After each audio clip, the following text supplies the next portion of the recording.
নমস্কার বন্ধুরা, আজকে আমরা ক্লাস 7-এর অ্যালজেব্রিক এক্সপ্রেশন বা বীজগণিত ও রাশি সম্বন্ধে আলোচনা করব।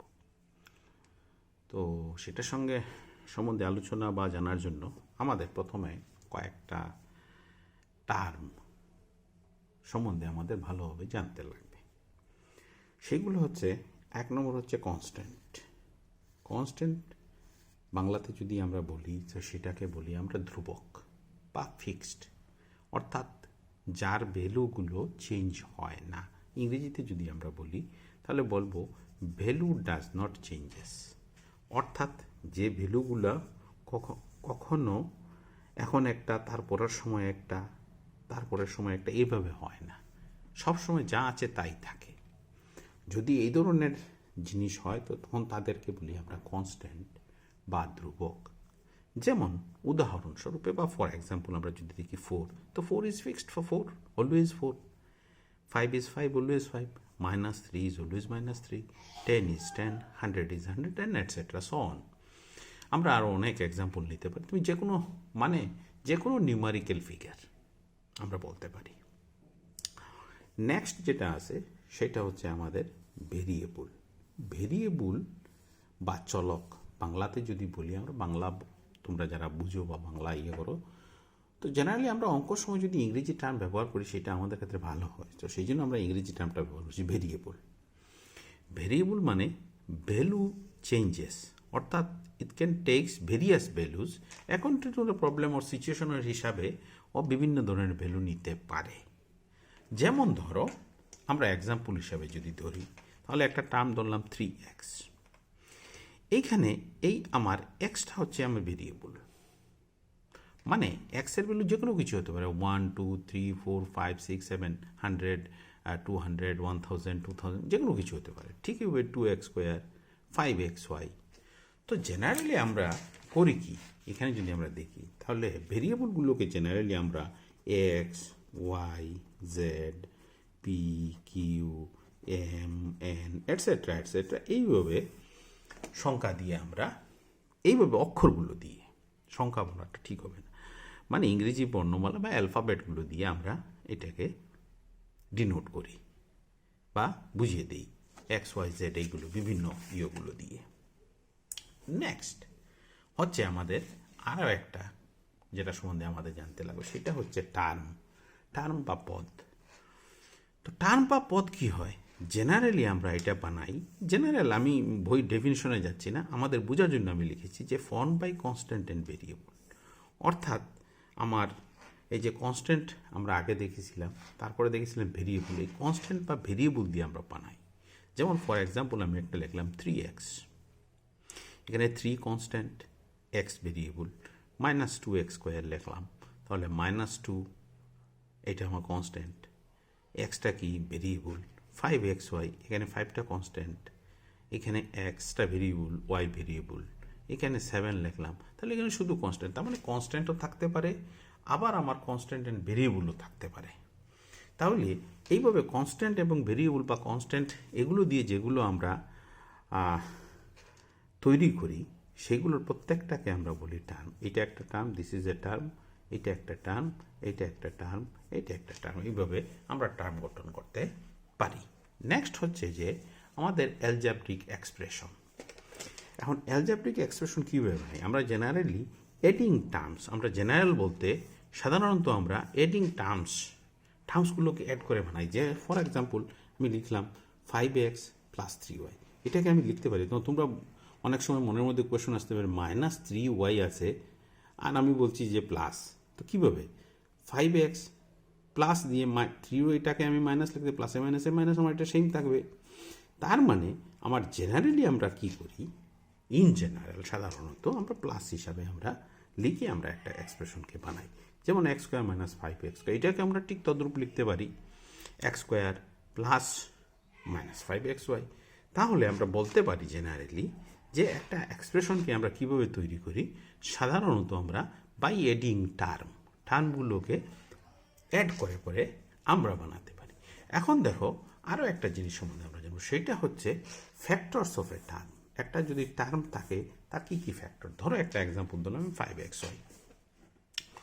এখানে দেখো আমার 5xকে আমি 5 ইন্টু এক্স ইন্টু ওয়াই, অতএব আমি কি বলতে পারি, therefore 5 is a factor, X is a factor, Y is a factor.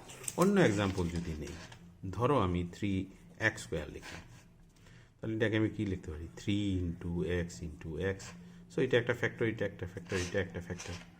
ধরো আমি আরও একটা এক্সাম্পল নিলাম 4xyz, তাহলে দেখো 4কে আমরা লিখতে পারি 2 into 2 into x into Y into Z. So 2 একটা ফ্যাক্টর, 2 একটা ফ্যাক্টর, এক্স একটা ফ্যাক্টর, এই একটা ফ্যাক্টর। তো একটা টার্ম যদি থাকে তো তার অনেকটা ফ্যাক্টর আমার থাকতে পারে, ঠিক আছে। তো যেগুলো ফ্যাক্টর প্রত্যেকটাকে যখন আমরা ইনটু হিসাবে লিখি তখন এক একটা টার্ম বনে আমার, ঠিক আছে। এখন আমাদের আরও একটা জিনিস সম্বন্ধে আমরা জানবো, সেটা হচ্ছে কোফিশিয়েন্ট। এখন কোফিশিয়েন্ট বলতে আমরা ইন জেনারেল আমরা বুঝি যে নিউমারিক্যাল ফিগারটা, অর্থাৎ একটা টার্মের নিউমারিক্যাল ফিগার কি আছে এটা সাধারণত আমরা বোঝার ক্ষেত্রে আমরা ব্যবহার করি। তো এখানে যদি আমরা দেখি তাহলে এখানে নিউমারিক্যাল ফিগার হচ্ছে 5। সো এটাকে বলি আমরা কোফিশিয়েন্ট। বাংলাতে যারা আছে তাদেরকে অনেক সময় আমরা বলি সহগ। তার মানে সহগ যদি হয় ওদের সঙ্গে আছে, তাহলে ওই জন্য এটা সহগ বা কোফিশিয়েন্ট। এখন এটাকে যদি আমরা ইন ব্রডার ওয়েতে আমরা দেখি, জেনারেলি যদি আমরা দেখি, তাহলে আমরা বলতে পারবো 5 is the coefficient of x y. তার মানে এক্স ওয়াইয়ের পাশে 5 আছে, so 5 is the coefficient of x y.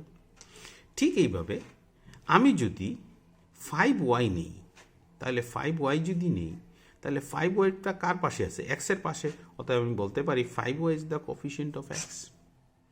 ঠিক এইভাবে 5x যদি নেই তাহলে এটা কার পাশে আছে, y, তো 5x is the coefficient of আমার y। কথার অর্থ হচ্ছে এইভাবে আমরা যদি অন্যান্য এক্সাম্পল দিয়ে আমরা যদি বুঝবার চেষ্টা করি জিনিসটাকে, কীভাবে আমরা বুঝবো, সেটা হচ্ছে ধরো আমরা একটা এক্সাম্পল নিলাম যে 3x²yz, এই একটা টার্ম। তাহলে এখানে যদি তোমাকে বলে find the coefficient of Z, তাহলে আমরা দেখব, আমরা জানি যার কোফিশিয়েন্ট বের করবো তাকে ছাড়া বাকি যেগুলো থাকবে, অর্থাৎ জেডের কোফিশিয়েন্ট যদি আমি বের করি তাহলে জেডকে বাদ দিয়ে বাকি কি আছে আমার 3x²y। এখন তোমাকে যদি বলে যে ওয়াইয়ের কোফিশিয়েন্ট কত, তাহলে ওয়াইয়ের কোফিশিয়েন্ট কত, ওয়াইকে বাদ দিয়ে বাকি কি আছে আমার 3x²z। এখন তোমাকে যদি বলে যে ধরো আমার x²yz এর নিউমারিক্যাল কোফিশিয়েন্ট কি আছে, তাহলে আমার সেটা কি আছে, আমার 3। তো এইভাবে আমরা কোফিশিয়েন্টকে বের করতে পারি। তো আজকে আমরা কি কি জিনিস দেখলাম, এখন যদি একটা রিক্যাপ আমরা দেখি, তাহলে আজকে আমরা দেখলাম অ্যালজেব্রিক এক্সপ্রেশনের, জানলাম কনস্ট্যান্ট। কনস্ট্যান্ট মানে কি, যার ভ্যালুগুলো চেঞ্জ হয় না।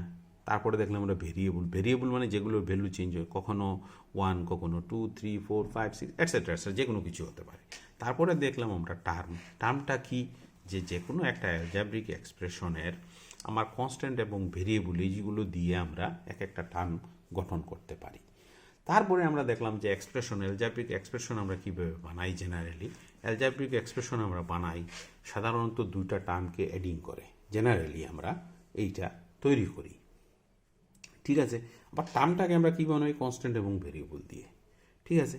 তারপরে আমরা জানলাম যে এক একটা টার্ম যদি থাকে তার বিভিন্ন ধরনের আমার ফ্যাক্টরস থাকতে পারে। যেমন এইখানে আমরা এক্সাম্পল নিয়ে দেখলাম, অন্যান্য এক্সাম্পল ধরো আমি আরও একটা লিখলাম যে 6xyz, তাহলে এখানে কি কি আছে, 6কে আমরা কি করতে পারি 2 into 3 into x into Y into z. তাহলে এটা একটা ফ্যাক্টর, এটা একটা ফ্যাক্টর, এটা একটা ফ্যাক্টর, এটা একটা ফ্যাক্টর, এটা একটা, তার মানে 2 factor, 3 factor, x factor, y factor, z factor. তারপরে আমরা জানলাম কোফিশিয়েন্ট, যে কোফিশিয়েন্টটা কি, যে সাধারণত আমরা বলি নিউমারিক্যাল যেটা টার্ম থাকে, টার্মের মধ্যে নিউমারিক্যাল যে পার্টটা থাকে সেটাকে আমরা বলি কোফিশিয়েন্ট। তাছাড়া আমরা আরও ব্রডার ওয়েতে সুন্দরভাবে যদি আমরা বুঝতে চাই, তো যার কোফিশিয়েন্ট বের করব তাকে বাদ দিয়ে ওই পদে বাকি যেগুলো থাকবে, ওই টার্মে বাকি যে জিনিসটা থাকবে সেটাই হবে তার কোফিশিয়েন্ট। যেমন এটার ক্ষেত্রে আমরা দেখেছিলাম যে 5-এর যদি আমরা কোফিশিয়েন্ট বের করি তাহলে 5কে বাদ দিয়ে বাকি কী আছে, এক্স ওয়াই। ঠিকই 5y যদি কোফিশিয়েন্ট বার করি তারপরে 5y-কে বাদ দিয়ে কী আছে, এক্স। 5x-এর যদি বের করি তাহলে কী আছে, এইটা। ঠিক আছে, তো এইভাবে আমরা y-এর কোফিশিয়েন্ট যদি বের করি তাহলে কী আছে আমাদের 5x। ঠিক আছে, ঠিকভাবে এক্সের কোফিশিয়েন্ট কী আছে 5y, এক্স-এর কোফিশিয়েন্ট কী আছে এক্স। তো এইভাবে আমরা অর্থাৎ যার কোফিশিয়েন্ট বার করব তাকে বাদ দিয়ে বাকি যেটা থাকবে সেটাই হবে আমাদের কোফিশিয়েন্ট। ঠিক আছে, তো আজকে এতটুক থাক। নেক্সট ক্লাসটাতে আমরা আরও বাকি তার বিভিন্ন ধরনের, যেমন লাইক টার্ম, আনলাইক টার্ম, তারপরে আমরা কীভাবে অ্যাড করতে পারি, কীভাবে সাবট্রাক্ট করতে পারি অ্যালজেব্রিক এক্সপ্রেশনগুলোকে, সেইগুলো সম্বন্ধে আমরা জানব। ঠিক আছে।